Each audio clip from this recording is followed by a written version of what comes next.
Today we're going to talk about where should I travel and live.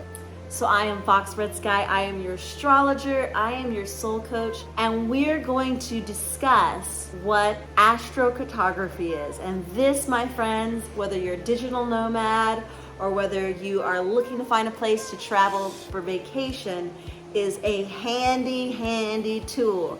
Another handy tool that you might want to also consider is the transits that are happening currently in your chart. But let's talk about it. So what is astrocartography? Well, this is a branch of astrology where we discuss what is the best places to live, what is the best places to travel, where am I going to find love, where am I going to get that job, where am I going to be appreciated for my talents, and where can I get the best luck and abundance. Of course, there's the opposite of that too. Where can I get the most challenges and stress, And you may be living there already, so I hope not. I hope you're not living there already. So we're just gonna do a basic rundown of what you can generally look for in astrocartography, going over each of the lines and giving some real basic information. So whether you have a day chart or a night chart, this is going to say a lot to me as an astrologer. First of all, so we have our sun lines. So our sun lines is where our ego gets to shine bright and we can step into the spotlight.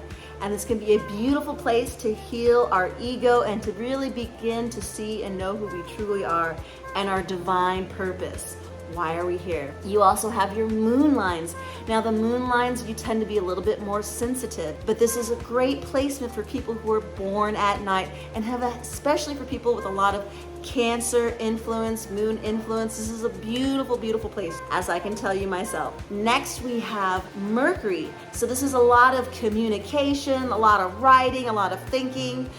If you're trying to travel to a place to relax, these lines are really busy. So this may not be the best placement if you're trying to just go tranquilo. No, maybe not. So the next lines we have are Mars lines.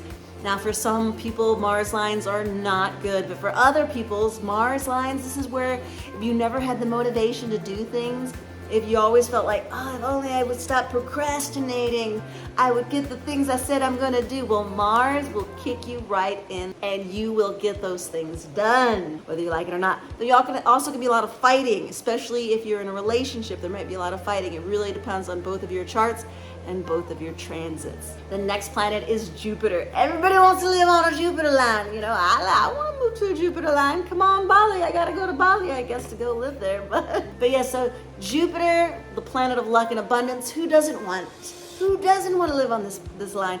But it is a double-edged sword. Jupiter expands wherever it is at. And so you've got to look at the lines around it. You've got to look at the transits that are happening in your chart, especially if Jupiter is going and crossing over a transit where you might be having to deal with a lot of maybe karmic debt, past mistakes, that kind of thing. The next planet we're going to talk about is Saturn. So Saturn lines, they are really good if you're trying to get into real estate. They're really good if you're trying to, really build discipline in something, but it can also be horrible. Like if you're trying to go somewhere in your career and you just keep hitting that brick wall because it is about struggle and challenge, and it's not something that's going to come super easy. It's something you've got to work for. That's what Saturn's about. It's the great teacher. And then next we have our Neptune lines.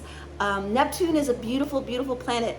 And this is allowing us to really tap into our spiritual nature and really find our connection to God. I also know the opposite though, where people have experienced a lot of escapism and drug and alcohol addiction. So again, it all depends on your transits and your personal birth chart. Next, we'll talk about Uranus. So Uranus can be a very chaotic line to live on because this is also a line where we are, our rebellious sign, the sign that doesn't want to fit in, it kind of and really kind of can want to cause more turbulence in our lives, or it can create a lot of invention, a lot of creative ideas. It again depends on so many things. This is just a basic understanding of astrocartography. There's so much more. I would love to go, and I am going into it. That's why I've created this series. I go specifically into each line, what it means, your MC, your IC, your ascending, your descending signs, and through every single planet we kind of go through it. So anyway, just a quick little bop, get you where you get the help. I hope it helps you. I hope it gave you what you needed. Again, my name is Fox RedSky. You're watching Astrology Obsessed. Wherever you are in the world, I send you mass love, and I wish nothing but the best for you. On the highest timeline.